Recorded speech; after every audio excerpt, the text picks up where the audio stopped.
Yes, the odds are stacked against them, but I have faith. To me, this is ripe for an upset.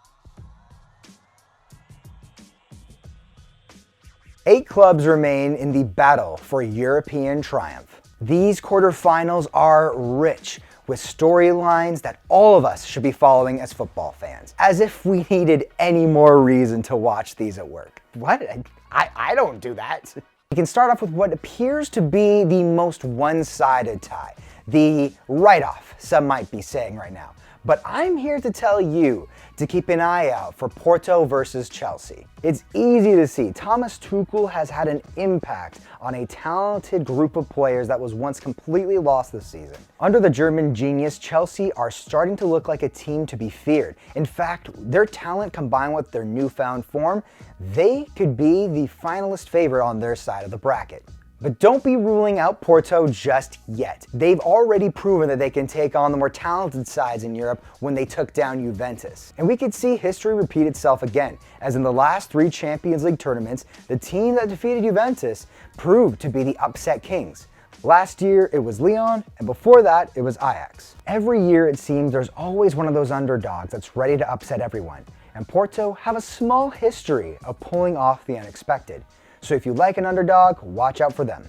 Next up, 2 teams that were favorites coming into the tournament. It's Bayern versus PSG in a rematch of last year's Champions League final. Bayern has pulled off an incredible year, rounding it off with a treble and 2 more trophies to capture an unprecedented 5.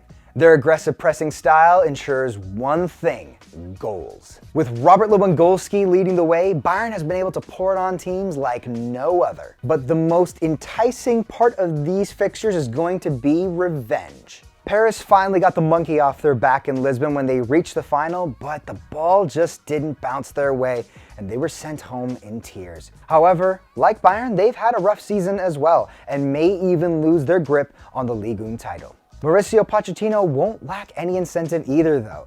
He can avenge a 7-2 beatdown at the hands of Bayern, the worst defeat while he was in charge of Spurs. But don't go anywhere, there is one more clash with revenge on the menu as Mo Salah and Liverpool look to crush the dreams of Sergio Ramos and Real Madrid. It's no secret, I hate these 2 clubs. So I hope that this can somehow end with both teams being knocked out. That would be an ideal scenario for me. Putting my feelings to the side for just 1 second, this is a spicy one. Who could forget Sergio Ramos showcasing his MMA skills on Mo Salah, taking him out of the final, and then patting him on the shoulder like the evil genius he is?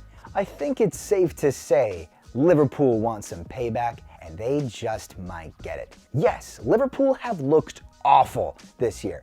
They're almost unrecognizable at times and may have no shot at making the Champions League next year unless they win it this year. And just an FYI, these 2 clubs actually have a bit in common this season. Although you can be forgiven because you probably have no idea because you can't hear over the constant whining and crying of Liverpool fans over their injury list as if no club has ever had to deal with injuries before, as if some higher power is trying to strike them down and work against them. You guys actually think you're that special? Well, you're not. Real Madrid have had plenty of injuries this season, and yet they are still in the top 4.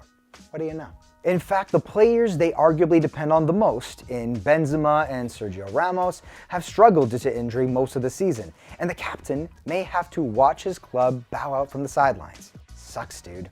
And last, but certainly not least, it's Manchester City taking on Borussia Dortmund. These teams are almost total opposites. City look about as great as they have ever been with a rock-solid defense, while Borussia Dortmund look worse than ever, mainly because of their shaky defense. And while Pep Guardiola has everyone involved in scoring goals playing with no striker, Dortmund are the opposite, funneling nearly every single chance to the only player seemingly capable of scoring a goal, their striker, Erling Haaland. There's more though. Haaland will be facing the club of his father, Alfie Haaland, while City could also be his future home. It isn't all about Haaland though. Jadon Sancho will get a chance to show his old club why they should have never let him go to begin with.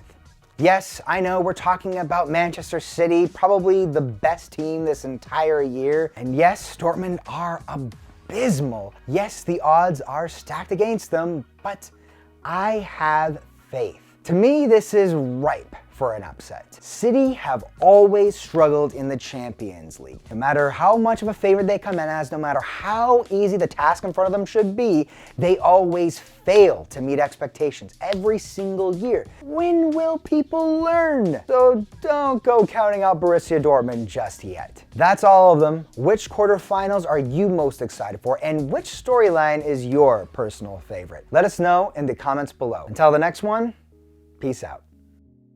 Hey everybody, thanks for watching this video. If you enjoyed it, please drop a like, share it with your friends, and subscribe to Lingo Sports and Lingo News for a whole lot more just like this.